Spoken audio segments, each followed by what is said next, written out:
Livro Memórias de um Suicida, pelo espírito Camilo Cândido Botelho.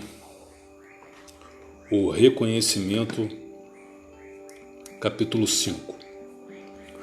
O segundo acontecimento que, a par do que acabamos de narrar, impôs-se marcando etapa decisiva em nossos destinos, teve início no honroso convite que recebemos da diretoria do hospital para assistirmos a uma reunião acadêmica de estudos e experimentações psíquicas. Como sabemos, Jerônimo negara-se a anuir ao convite e, por isso, na tarde daquele mesmo dia em que visitara a família, enquanto nos dirigíamos à sede do departamento a fim de a ela assistir, ele, presa de desolação profunda, de supremo desconforto, solicitava a presença de um sacerdote, pois confessava-se católico romano, e seus sentimentos impeliam-no à necessidade de assim se aconselhar e reconfortar-se, a fim de revigorar a fé no poder divino e serenar o coração que, como nunca, sentia despedaçado. Aqueceu o magnânimo orientador do departamento hospitalar, compreendendo que no espírito do ex-mercador português soava o momento do Deobar para o progresso, e que, dados os princípios religiosos que esposava, aos quais se apegava intransigentemente em seu próprio benefício, seria prudente que a palavra que mais respeito e confiança lhe inspirasse fosse a mesma que o preparasse para a adaptação à vida espiritual e suas transformações. Na legião dos servos de Maria e até mesmo nos serviços da colônia que nos abrigava, existiam espíritos eminentes que, em existências pregressas, haviam envergado a alva sacerdotal, honrando-a de ações enobrecedoras inspiradas nas fontes fúlgicas dos sacrossantos exemplos do divino pegureiro. Dentre vários que colaboravam nos serviços educativos do Instituto a que nos temos reportado, destacava-se o padre Miguel de Santarém, servo de Maria, discípulo respeitoso e humilde das doutrinas consagradas do Alto do Calvário. Era o diretor do isolamento, instituição que, como sabemos, anexa ao Hospital Maria de Nazaré, exercia métodos educativos severos, mantendo inalteráveis disciplinas por hospedar em seus domínios apenas individualidades recalcitrantes, prejudicadas por excessivos prejuízos terrenos ou endurecidas nos preconceitos insidiosos e nas mágoas muito ardentes do coração. Portador de inexcedível paciência, exemplo respeitável de humildade, cordura e conformidade, aureolado por subidos sentimentos de amor aos infelizes e transviados e tocado de paternal compaixão por quantos espíritos suicidas soubesse existir, era o conselheiro que convinha, um mentor adequado aos internos do isolamento. Além de sacerdote, era também filósofo profundo, psicólogo e cientista. Havia muito em existência pregressa cursara doutrinas secretas na Índia, conquanto depois tivesse outras migrações terrestres, provando sempre as melhores disposições para o desempenho do apostolado cristão. Entre estas, a última fora passada em Portugal, onde recebera o nome acima citado, continuando a usá-lo no além-túmulo, bem assim a qualidade do religioso sincero e probo. Irmão Teócrito entregou o penitente Jerônimo a esse obreiro devotado, certo de sua capacidade para resolver problemas de tão espinhosa natureza. E foi assim que, naquela mesma tarde, quando as linhas do crepúsculo acentuavam de névoas pardacentas os jardins nevados dos burgos hospitalares, Jerônimo de Araújo Silveira se transferiu para o isolamento, passando aos cuidados protetores de um sacerdote, tal como desejara. Desse dia em diante perdemos de vista o pobre comparsa de delito. Um ano mais tarde, no entanto, tivemos a satisfação de reencontrá-lo. Em capítulos posteriores voltaremos a tratar desse muito estremecido companheiro de prélios reabilitadores. No dia imediato ao da nossa internação no Magno Instituto do Astral, passamos a ser diariamente levados aos gabinetes clínico-psíquicos, onde era ministrado o tratamento magnético muito eficiente, pois dentro de alguns dias já nos podíamos reconhecer mais confortados e raciocinando com maior clareza, gradativamente fortalecidos como se tônicos revivificadores ingeríssemos por meio das aplicações a que nos submetiam. Para tais gabinetes éramos encaminhados todas as manhãs por nossos amáveis enfermeiros. Entrávamos, cada grupo de 10, para uma antecâmara rodeada de pequenos bancos estofados, nos quais esperaríamos durante curto espaço de tempo. Notávamos que existiam várias dependências como essa, todas situadas em extensa galeria onde colunas sugestivas se alinhavam em perspectiva majestosa.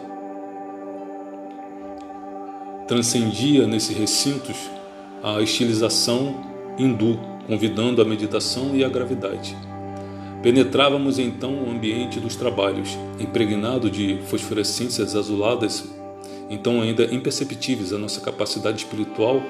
As dimensões desses gabinetes não eram extensas, pequenos coxins orientais em tessitura semelhante à pelúcia branca e dispostos em semicírculo aguardavam-nos, indicando que deveríamos sentar. 6 varões hindus esperavam os pacientes, concentrados no caridoso mandato. A princípio, tais cerimônias sugestivas e rodeadas de um quase mistério muito nos intrigaram. Não conhecêramos indianos psiquistas em Portugal, tampouco fôramos aplicados a estudos e exames de natureza transcendental. Eis, todavia, que nos surpreendíamos agora sob a dependência e proteção de uma falange de iniciados orientais, a cuja existência real não déramos jamais senão relativo crédito, por se nos afigurar excessivamente mística e lendária.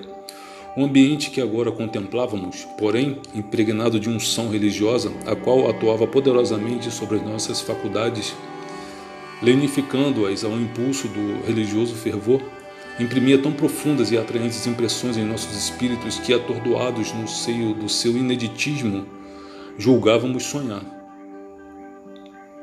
Quando, pelas primeiras vezes, penetramos esses gabinetes saturados de ignotas virtudes, fomos mesmo acometidos de invencível sonolência que nos provocou como estado de semi-inconsciência. Os operantes indicavam-nos o semicírculo formado pelos alvos coxins. 5 desses médicos espirituais postavam-se atrás, distanciados uns dos outros por espaço simétrico, uniforme, até atingirem um em cada extremidade do semicírculo. O 6º colocava-se à frente, como fechando o círculo dentro do qual ficávamos nós outros prisioneiros. Os braços cruzados à altura da cinta, a fronte atenta e carregada, como expedindo forças mentais dominadoras para a caridosa vistoria e inspeção nas fragas do nosso atormentado ser. Em surdina vibravam ao nosso redor sussurros harmoniosos de prece, mas não saberíamos distinguir se oravam, invocando as excelsas virtudes do médico celeste para nosso refrigério ou se nos advertiam e doutrinavam. O que não nos deixavam dúvidas, por se impor à evidência, era que atravessavam nosso pensamento com os poderes mentais que possuíam. Devassavam nosso caráter, examinando nossa personalidade moral a fim de deliberarem sobre a corrigenda mais acertada. Qual o cirurgião investigando as vísceras do cliente para localizar a enfermidade e combatê-la? Tal certeza infundia-nos múltiplas impressões, a despeito do singular estado em que nos encontrávamos. A vergonha por havermos pretendido burlar as leis superiores da criação, afrontando-as com o ato brutal de que usáramos, o remorso pelo descaso à majestade do Onipotente, a deprimente amargura de havermos dedicado nossas melhores energias aos gozos inferiores da matéria, atendendo de preferência aos imperativos mundanos, sem jamais observarmos as urgentes requisições da alma, deixando de nos conceder momentos para a iluminação interior. Eram pungentes estiletes que nos penetravam o âmago durante a sublime vistoria a que nos submetíamos, inspirando-nos mágoas e desgostos que eram o prelúdio de real e fecundo arrependimento. Nossos menores atos pretéritos voltavam aos pélagos trevosos em que jaziam para se aviventarem à nossa presença, nitidamente impressos em nós mesmos. Nossa vida, que o suicídio interrompera desde a infância, era assim reproduzida aos nossos olhos aterrorizados e surpreendidos, sem que fosse possível determos a torrente das cenas revivecidas para o exame. Quiséramos poder fugir a fim de nos furtarmos a vergonha de pôr à descoberta tanta infâmia, julgada oculta para sempre até de nós mesmos, pois, com efeito, era dramático, excessivamente penoso desatar volumes tão variados de maldade e torpezas diante de testemunhas tão nobres e respeitáveis. Mas era em vão que o desejaríamos. Sentíamos que nos vinculávamos àqueles coxins pela ação de vontades que se haviam apossado de nosso ser. Ao fim de alguns minutos, porém, suspendiam a oração. Esvaía-se o torpor. As lúgubres sombras do passado eram expungidas de nossa visão, recolhidas que eram ao pego revolto da subconsciência, aliviando a crueza das recordações. Então a fronte carregada do operador serenava qual arco-íris hialino. Um ar de amorosa compaixão derramava-se por suas atitudes e, aproximando-se, espalmava sobre nossas cabeças as mãos níveas, enquanto os 5 demais assistentes o acompanhavam nos gestos e nas expressões. Compassivos, os fluidos beneficentes que a seguir nos faziam assimilar terapêutica divina iriam gradualmente auxiliar-nos a corrigir as impressões de fome e de sede, a postergar a insana sensação de frio intenso, que no suicida resulta da gelidez cadavérica que ao perispírito se comunica, a atenuar os apetites e arrastamentos inconfessáveis, tais os vícios sexuais, o álcool, o fumo, cujas repercussões e efeitos produziam desequilíbrios chocantes em nossos sentidos espirituais, interceptando possibilidades do progresso na adaptação e impondo-nos humilhações singulares por assinalar a ínfima categoria a que pertencíamos na respeitável sociedade dos espíritos que nos rodeavam. Entre os esforços que nos sugeriam empreender, destacava-se o exercício da educação mental no tocante à necessidade de varrer das nossas impressões o dramático e apavorante hábito, tornado trejeito nervoso e alucinado, de nos socorrermos a nós próprios, na ânsia quanto mais de nos aliviarmos do sofrimento físico que o gênero de morte provocara. Como ficou explicado, havia aqueles que se preocupavam em estancar hemorragias, havia os enforcados a se debaterem de quando em quando, porfiando no esforço ilusório de se desfazerem dos farrapos de cordas ou trapos que lhes pendiam do pescoço, os afogados bracejando contra as correntes que os haviam arrastado para o fundo, os retalhados, hediondos quais fantasmas fabulosos a se curvarem em intermitências macabras, na ilusão de recolherem os fragmentos dispersos, ensanguentados, do corpo carnal que lá ficara algures, estraçalhados sob as rodas do veículo à frente do qual se arrojaram em audaciosa aventura. Supondo furtarem-se ao sagrado compromisso da existência. Tais gestos, repetimos, a força de se reproduzirem desde o instante em que se efetivara o suicídio e quando o instinto de conservação imprimiu na mente o impulso primitivo para a tentativa de salvamento, haviam degenerado o vício nervoso mental, sucedendo-se por meio das vibrações naturais ao princípio vital, repercutidas na mente e transmitidas à organização físico-espiritual. Urgia que a caridade, sempre pronta a espalmar asas protetoras sobre os que padecem, corrigindo, amenizando, dulcificando males e sofrimentos, impusesse sua benevolência à anomalia de tantos desgraçados perdidos nos pantanais de tredas alucinações. Para isso, enquanto apunham as mãos sobre as nossas cabeças, envolvendo-as em ondas magnéticas apropriadas à caridade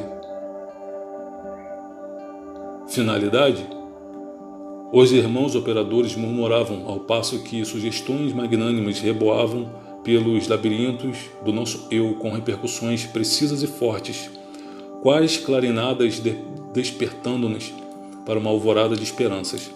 Lembrai-vos de que já não sois homens. Ao afastar-vos daqui, não deveis pensar a não ser na vossa qualidade de alma imortal, a quem não mais devem afetar os distúrbios do envoltório físico carnal. Sois espíritos, e será como espíritos que devereis prosseguir a marcha progressiva nos planos espirituais.